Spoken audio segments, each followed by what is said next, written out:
अस्सलाम वालेकुम रहमतुल्लाह। Chapter 3 introduction to exercise therapy. यहाँ से जो भी इंपॉर्टेंट क्वेश्चन बनते थे वो हमने पहले ही डिस्कस कर लिए थे।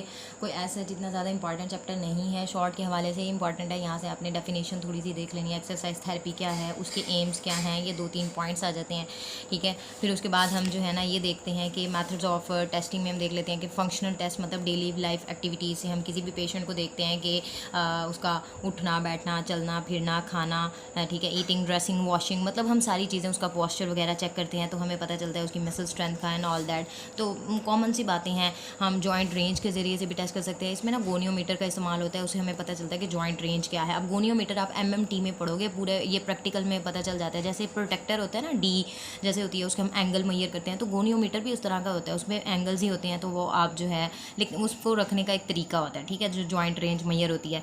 फिर आ जाते हैं टेस्ट ऑफ न्यूरोमस्कुलर एफिशिएंसी। इसमें ना 3 मेथड है। एक मेथड ये है कि मैनुअली किस तरह से किया जाता है। इसमें जो ग्रेड्स है ना ये इंपॉर्टेंट है, तो आज हम इन ग्रेड्स को डिस्कस कर लेते हैं। एक तो बहुत ही आसान है और ये इंपॉर्टेंट भी है, वाइवा में भी पूछे जा सकते हैं, शॉर्ट क्वेश्चन में भी लिखने को आ सकते हैं। ठीक है, तो अब हम ना बात करते हैं ग्रेड्स के बारे में कि कितने ग्रेड्स होते हैं। मतलब हमने मसल की जो एबिलिटी है या मसल की जो स्ट्रेंथ है वो हमने चेक करनी है ना, तो उसके ग्रेड्स आ जाते हैं कि मसल जो है वो किस ग्रेड का है। वो हमें कैसे पता चलेगा कि किस ग्रेड का है, वो उसमें फिर ज़ाहिर कुछ बातें हैं, क्राइटेरिया हैं, वो हम डिस्कस करते हैं अभी। इनको हम grades of manual muscle testing भी कहते हैं। MMT में भी आप जो है ना ग्रेड्स पढ़ेंगे, तो काइनी में भी हैं। तो अच्छा, इसमें ना हम देख लेते हैं कि इसके टोटल ना 6 ग्रेड्स होते हैं। 0 से स्टार्ट होते हैं, 3, 4 और 5। ठीक है, तो ये टोटल जो है वो 6 ग्रेड होते हैं। अब हमने किस मसल को कौन सा ग्रेड देना है वो डिपेंड करता है। लाइक देखो, अब एक पेशेंट है, उसके मसल्स इतने वीक हैं, उनमें बिल्कुल भी स्ट्रेंथ नहीं है, उसमें कोई मूवमेंट भी नहीं हो रही है। ठीक है, बिल्कुल भी कोई मूवमेंट नहीं हो रही है। वो आप जो है ना पाल्पेट करके देखते हो या विजुअल एक्सप्रेशन भी करके देखते हो, तो आपको पता चलता है। लाइक आप थेरेपिस्ट हो ना ऑब्वियसली, तो जब आप पेशेंट के देखोगे कि मसल्स इतने वीक हैं, उसमें कोई स्ट्रेंथ नहीं है, कि वो मूव ही नहीं कर पा रहा है, उसमें कोई मूवमेंट नहीं हो रही है, तो इसका मतलब ये है कि उसका जो मसल है वो 0 ग्रेड का मसल है। ठीक है, बहुत आसान था बिल्कुल।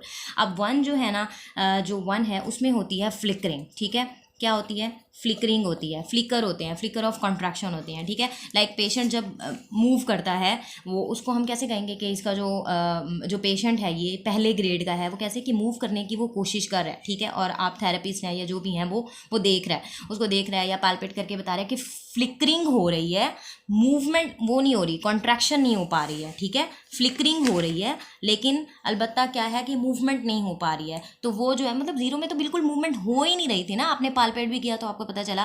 ठीक है, लेकिन इसमें जब थेरेपिस्ट ने देखा तो वो थोड़ा थोड़ा जो है मतलब मूवमेंट नहीं कर पा रहा था, अलबत्ता फ्लिकर ऑफ कॉन्ट्रैक्शंस जो हैं वो हो रहे थे। ठीक है, तो आपने उसको ग्रेड दे दिया 1। अच्छा, अब उसके बाद ये है कि ग्रेड 2 क्या होता है। मतलब आप ग्रेड 2 में मसल्स जो हैं, हम कहते हैं कि मसल्स वीक हैं बिल्कुल।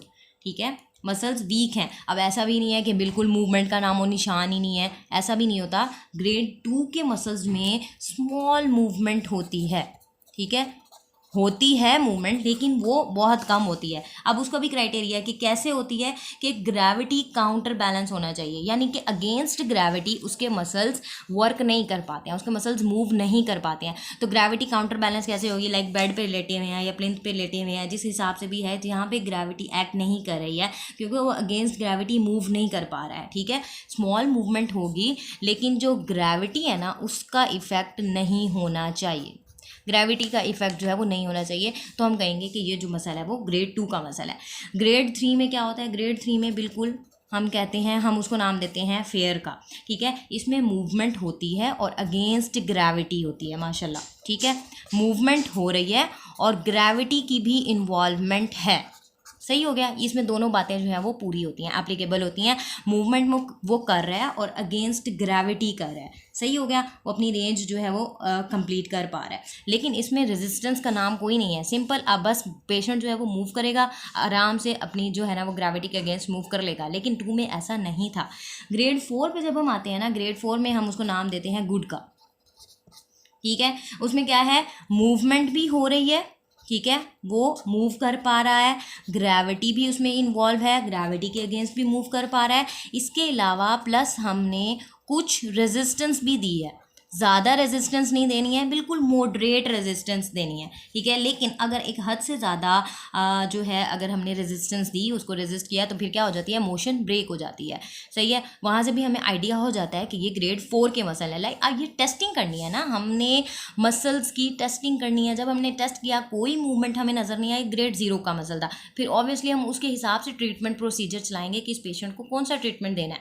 फिर बिल्कुल फ्लिकरिंग अगर हो रही थी तो ग्रेड 1 का मसल था। तो हर ग्रेड का जो ट्रीटमेंट प्लान है, हम अपने मतलब उसका एक अलग ट्रीटमेंट प्लान होगा, जो भी ग्रेड होंगे उसके हिसाब से उसका ट्रीटमेंट प्लान होगा। ग्रेड 2 में मसल्स वीक थे, मूवमेंट हो रही थी, लेकिन ग्रेविटी के अगेंस्ट वो मूव नहीं कर पा रहे थे, सही है। ग्रेड 3 में ग्रेविटी भी थी और फोर्थ में थोड़ी सी रेजिस्टेंस भी दे दी। लाइक अगर मूवमेंट वो कर रहा है ना पेशेंट और ग्रेविटी के अगेंस्ट मूवमेंट कर रहा है, आप उसको थोड़ा सा रेजिस्ट कर लो। लाइक अगर आप देखो कि वो मूवमेंट कर रहा है और ग्रेविटी के अगेंस्ट है, तो आप थोड़ा सा उसको रेजिस्ट करके देखो। नॉर्मल आपने क्या किया, थोड़ी सी उसको रेजिस्टेंस दी, वो बेयर कर गया। लेकिन अगर आप इससे ज़्यादा रेजिस्टेंस बढ़ाओगे तो उसकी क्या होगी, मोशन ब्रेक हो जाएगी, वो आपकी मतलब वो मूव नहीं कर पाएगा। तो दैट मीन्स कि जो उसका मसल है वो ग्रेड 4 का मसल है। ग्रेड 5 में तो बिल्कुल क्या होता है, टिप टॉप मसल होता है, नॉर्मल मूवमेंट भी करेगा, ग्रेविटी के अगेंस्ट भी करेगा और मैक्सिमम रेजिस्टेंस जो है वो बेयर कर सकता है, ठीक है। अपनी रेंज ऑफ मोशन वो पूरी करेगा, ठीक है। इसका मतलब वो जो है वो ग्रेड 5 का मसल है, ठीक है। ये हमने कहा था ना कि ये टेस्ट हम करे थे न्यूरोमस्कुलर एफिशिएंसी का, इलेक्ट्रिकली, मैनुअली, मैकेनिकली। हम देख सकते हैं मैनुअल में हमने ये ग्रेड्स पढ़े थे 0 1 2 3, सही है। ये सारे आपके ग्रेड्स हैं, यहाँ तक 6 ग्रेड्स होते हैं। फिर ये भी सारे टेस्ट ही हैं, सर्कमफेरेंस मेजर करना, dynamic power test and endurance test and blah blah blah. इतना ज़्यादा यहाँ से क्वेश्चंस नहीं आते हैं, लेकिन ग्रेड्स जो है वो एमएमटी में इंपॉर्टेंट है, वाइवा के हिसाब से भी इंपॉर्टेंट है, ठीक है। ये मैंने अपना गंद मारा हुआ है, मैंने ग्रेड्स को मतलब अपने समझने के लिए आप जितना चाहो, आपकी अपनी किताबें हैं, जो मर्जी चाहो लिख सकते हो। मेन ये आपको अपना कॉन्सेप्ट जो है वो क्लियर होना चाहिए, जैसे मर्जी भी क्लियर हो, बस होना चाहिए, ठीक है। तो इस चैप्टर में, ये छोटा सा ही चैप्टर है, चैप्टर नंबर 3, तो इसमें ग्रेड्स ही इंपॉर्टेंट थे, वो आज हमने जो है ना डिस्कस कर लिए।